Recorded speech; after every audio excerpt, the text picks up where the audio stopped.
আল্লাহর হাবিব বললেন, চার জিনিস থেকে পানাহ না আছে আমার কোন উম্মত যেন সালাম না ফিরায়। তারা যেন পড়ে আল্লাহুম্মা ইন্নী আউযু বিকা মিন আযাবিল কবর, আউযু বিকা মিন আযাবি জাহান্নাম, আউযু বিকা মিন ফিতনাতিল মাহইয়া ওয়াল মামাত, আউযু বিকা মিন ফিতনাতিল মাসিহিদ দাজ্জাল।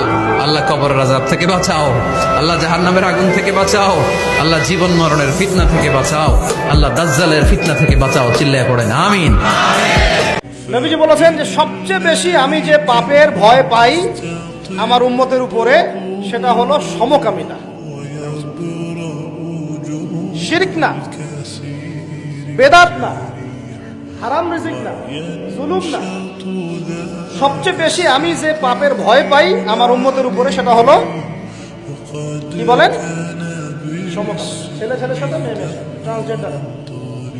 নবীজি বলছেন সাল্লাল্লাহু আলাইহি ওয়াসাল্লাম, ওয়াইদা ওয়াজাদতুমুহু, তোমরা যদি এরকম কোন সমকামীকে পাও, ধরতে পারো, ফাকতার আল্লাযী আমিলা আমালা কওমি লূত, যে ব্যক্তি কওমে লূতের মতো আচরণ করেছে, ফাকতুলুল ফাইলা ওয়াল মাফউলা বিহি। নবীজি বলছেন ফাকতুলুল ফাইলা ওয়াল মাফউলা বিহি, যে করবে যার সাথে করা হবে দুইটাকে গর্দান নামাই দেবে। কে বলেছেন? এখন যে করছে ও তো এই অপরাধ করেই ফেলছে, যার সাথে করা হচ্ছে ওই অপরাধী, যে এখানে ফান্ডিং করবে সে অপরাধী, যে কে প্রমোট করবে সে অপরাধী, যেটাকে শিক্ষার কিতাবে নিয়ে আসবে সে অপরাধী, যদি কোনো প্রশাসন গভর্নমেন্ট একে প্রমোট করে তারাও অপরাধী। আযাব আসলে এই নিচ থেকে উপর সব জায়গায় চলে আসবে। এটা নবীর কথা। যে কোনো মাদ্রাসায় যান, আমার কথা বিশ্বাস হয় না, আপনার যে আলেমের কথা বিশ্বাস হয় ওই আলেমকেই বলেন যান। কওমির কথা বিশ্বাস হয় না, আলিয়ায় যাই, যান সেখানে যান। আলিয়ার কথা বিশ্বাস হয় না, সুন্নিতে যায়, সেখানে যান। এই হাদিসের সত্যতা আপনাকে যাচাই করে দেখাই দিবে। ফাকতুলুল ফাইলা ওয়াল মাফউলা বিহি, যে করবে এবং যার সাথে করা হবে দুইটাকে হত্যা করবে। তবে এই হত্যা যে সে করতে পারবে না, আপনি আমি করতে পারবো। কে করবে? ইসলামী শাসক, ইসলামী শাসকদের দায়িত্ব এটা।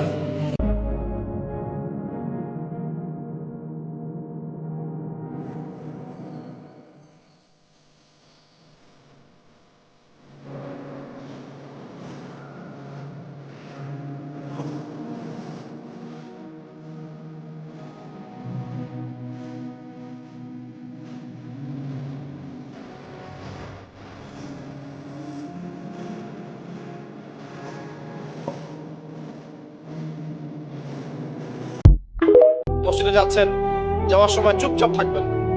একটা দোয়া আছে, এটাও পড়তে পারেন।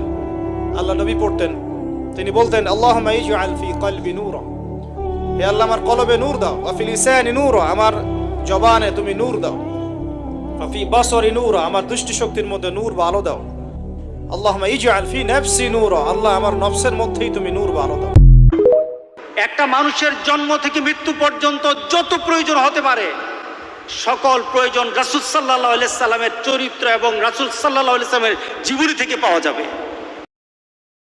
আল্লাহ পাক প্রথমে ছেলেদেরকে বললেন, শোনো, সূরা নূর 33 নম্বর আয়াত। আল্লাহ পাক ছেলেদেরকে বললেন তোমরা তোমাদের চোখ নিচু রাখো, এটা আমাদের দায়িত্ব।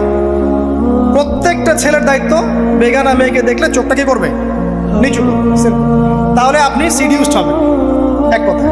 2 নাম্বার, আল্লাহ পাক আমাদেরকে বললেন তোমরা তোমাদের লজ্জাস্থানকে হেফাজত করো। কাদেরকে? আমাদেরকে, মানে ছেলেদেরকে। প্রথমে আল্লাহ পাক ছেলেদেরকে বললেন চোখ নিচু করে রাখো, লজ্জাস্থানে হেফাজত করো, ঠিক আছে? সূরা বানী ইসরাঈল আল্লাহ পাক বললেন জিনার ধারের কাছেও যেও না, ধারের কাছেও যেও। আল্লাহ পাক আরো বললেন যদি কেউ জিনা করে ফেলে সূরা নূরে, তাহলে তাকে 100টা বেত্রাঘাত করতে হবে। কয়টা? 100টা, এবং 1 বছরের জন্য তাকে বহিষ্কার করতে হবে। আল্লাহ পাক শাস্তিও দিলেন, শুধু তাত্ত্বিক বিধান দেন নাই, শাস্তিও দিয়েছেন। কারণ শুধু তাত্ত্বিক বিধান দিয়ে হবে? আমি যদি ওয়াজ করে বেড়াই ভাই মদ খায় না, মদ খায় না, কোনো শাস্তি না অ্যাপ্লাই করি, তাহলে কি মদ ছাড়বে মানুষ? আমরা যদি বলি হত্যা করা মহাপাপ, মহাপাপ, দুর্নীতি করা মহাপাপ, মানুষ দুর্নীতি ছাড়বে? ছাড়বে না, যতক্ষণ না শাস্তি নিশ্চিত করা যাচ্ছে। আল্লাহ পাক তাত্ত্বিক কথা শুধু বললেন না, শাস্তিও নিশ্চিত করলেন। তারপর আল্লাহ পাক আরো বললেন যদি বিবাহিত কোনো ব্যক্তি ব্যভিচার করে তাহলে তাকে রজম করতে হবে, মাটিতে পুঁতে তাকে পাথর নিক্ষেপ করে হত্যা করে, ঠিক আছে? শাস্তি। এরপরে দেখেন আল্লাহ পাক মেয়েদেরকে বলছেন, মেয়েদেরকে বলছেন তোমরা মূলত ঘরে থাকো, বাইরের পরিবেশ তোমাদের অনুকূলে না থাকে তোমরা ঘরে অবস্থান করো। ওয়াকরনা ফি বুয়ুতিকুন্না ওয়ালা তাবাররুজনা তাবাররুজাল জাহিলিয়াতিল উলা।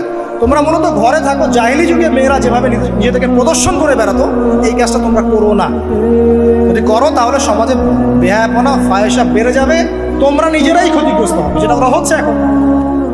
আচ্ছা, এরপর আল্লাহ পাক আরো বললেন, হে নবী আপনি আপনার স্ত্রী এবং মুমিন নারীদেরকে বলেন তারা যদি বাহিরে যায় যেন জিলবাব দিয়ে তাদের পুরো বক্ষ দেশটাকে ঢেকে নেয়। তাহলে পোশাকের সংস্কৃতির শেকড় কোত্থেকে শিখবো? আমি কোত্থেকে শিখবো?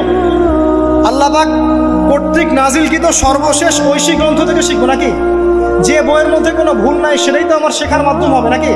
নাকি যে দর্শনে হাজারটা ভুল সেটা শিখবো আমি? আল্লাহ পাক এখানে বলছেন মুমিন নারীদেরকে বলো বাইরে গেলে পরে তারা যেন জিলবাব দিয়ে কাপড় দিয়ে সুন্দর করে বক্ষদেশ এবং ঢেকে রাখে। বোরখার কথা এখানে নাই শব্দে, ঠিক আছে? ঢেকে রাখা ঢিলে ঢালা পোশাকের কথা এসেছে।